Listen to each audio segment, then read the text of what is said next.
Hello everyone, it's so good to be here again, and I do mean that in more ways than one this time. Not only have I been working my ass off with that year-end list finally for films of 2023, but I actually already recorded a video for Love Lies Bleeding, only I realized that I didn't put on the sound on the microphone.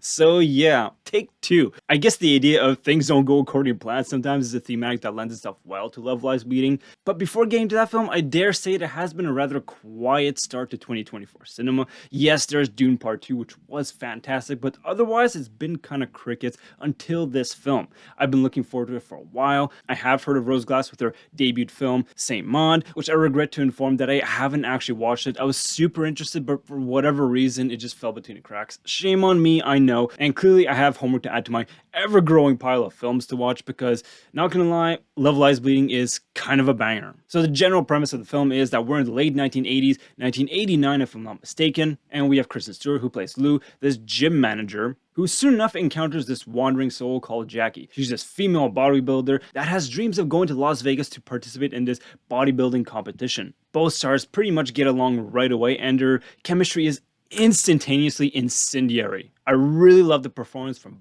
both actresses. Their chemistry is absolutely infectious. I promise you all, there's a lot more going on here than just some lesbian sexy action, which it most definitely is. It's pretty damn hot, not gonna lie. But there is this complex dynamic in their relationship, and there really is this sentiment of actual falling in love, this deep bond that is forged. I really love the way this relationship is depicted in this film, with its ups and downs, because indeed it's not all smooth sailing. It seesaws back and forth from this very romantic aesthetic to this very film noir crime drama, and it's super gritty in that regard. Aesthetically, the film goes in these really interesting areas. Of course, we are in the 80s, so there's plenty of props, funky hairdos, and rocking soundtracks, of course. Though my personal favorite needle drops were more on the lo-fi shoegazy side. Though going back to the more visual aesthetics, there's some really cool use of red in this film. And it actually harkens back to some classic giallo style of horror-like filmmaking. And it does use that color aesthetic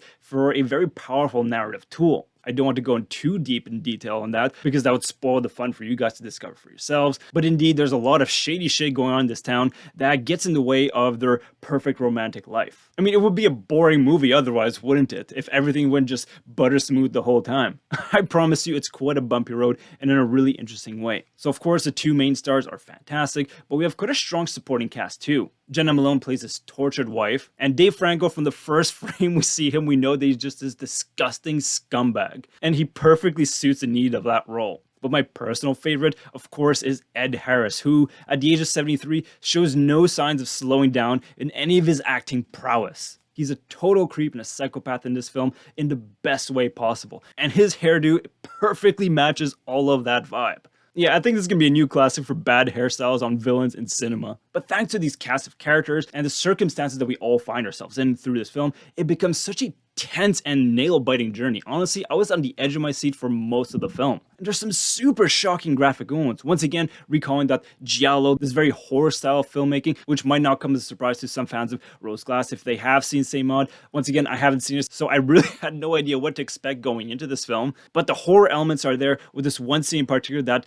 totally shocked me. So much so that it made me hearken to someone like David Cronenberg, especially A History of Violence, which indeed Ed Harris was in that one as well. Yeah, most films would have dialed it back way further, but Love Lies Bleeding has no filter whatsoever in that regard. And to finish off on that point, obviously no spoilers, but there are a few moments, especially one at the end of the film, where the film takes some pretty giant swings. I'm sure this is going to be pretty hit or miss for some people. I wonder how people are going to react to it, so if you have seen the film, please comment and let me know what you think about it, because it was such a wild moment where I didn't know how to react. I was just so flabbergasted, like, oh, okay, we're going that way. It was wild and kind of uncanny, but I thought it was so goddamn cool and novel. What can I say, just not something you see every day in cinema. So yeah, Love Lies Bleeding is most certainly the most exciting thing in cinemas right now. I think this is easily an 8.5, maybe even up to a 9 out of 10. There's so much quality here, from the performances, from the aesthetic qualities, from the contextual 80s artifacts that are all super well integrated into the film, as well as all the horror, film noir, giallo elements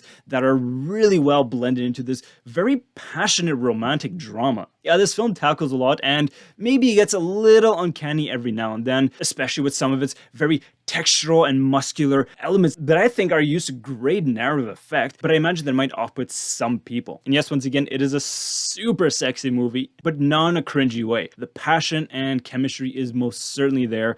Kristen Stewart gives easily one of her best performances to date, certainly her best since Spencer, and Katie O'Brien gives a fantastic breakout performance. So yeah, high praise to everyone who participated in this project. It's super rad. So with all that being said, wishing you and your loved ones nothing but the best. Take care and talk to you soon.